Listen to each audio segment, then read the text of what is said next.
Fashionistang nanay na nabash dahil sa suot niya sa Recognition Day ng anak. Inuulan ng biyaya.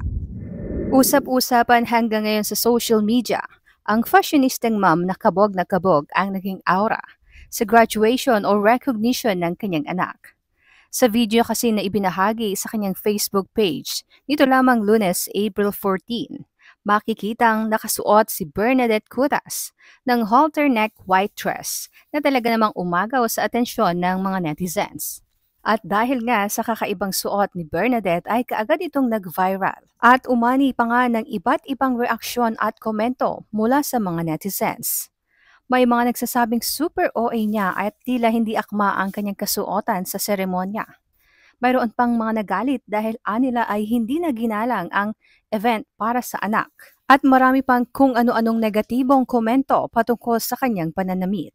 Ngunit sa kabila nito ay mayroon pa rin namang mga nagpakita ng suporta sa fashionistang ina at sinabing go lang at magpaka-slay sa mahalagang araw ng mga anak na may natanggap na award.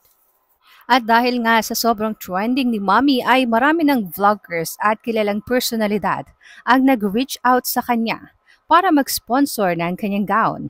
Ilan nga sa mga ito ay sina Dr. Carl Balita at Jojo Bragais. Mayroon pang nag-offer sa kanya ng lifetime salon service.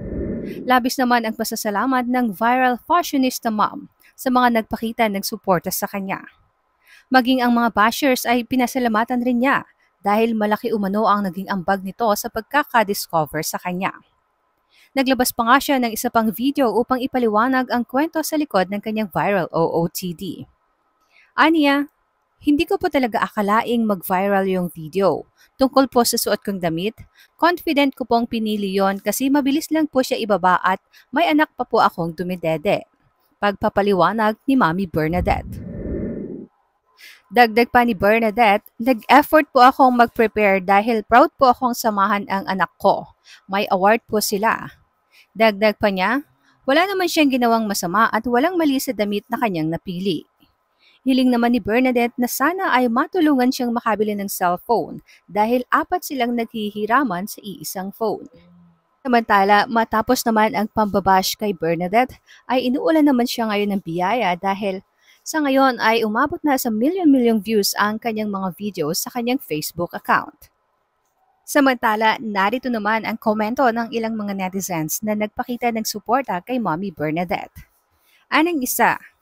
Mga galit na galit dun sa nanay, deserve niya yun. Yung araw-araw na pag-asikaso niya lang sa mga bata para gumising ng maaga, pumasok ng malinis, busog at maaga pumasok sa school ay nakakalos siyang. Paano pa kaya ilan ang anak niya na nag-aaral?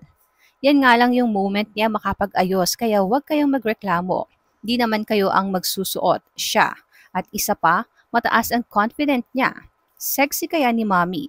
Makikita niyo naman dami award ng anak niya. Ibig sabihin, alagang nanay talaga. Yung iba puro paganda nga, di naman mag-alaga ng maayos sa mga anak at anak pa ang nag-a-adjust para sa kanila. Ayon din sa isa, every mother deserves to be beautiful. Her dress suits her well. Let her slay. She's confidently beautiful, and nothing wrong with it. Though there's a judgmental eyes everywhere. Pag inggit, pikit. Bagay naman sa kanya at confident siya, kaya hayaan niyo siya.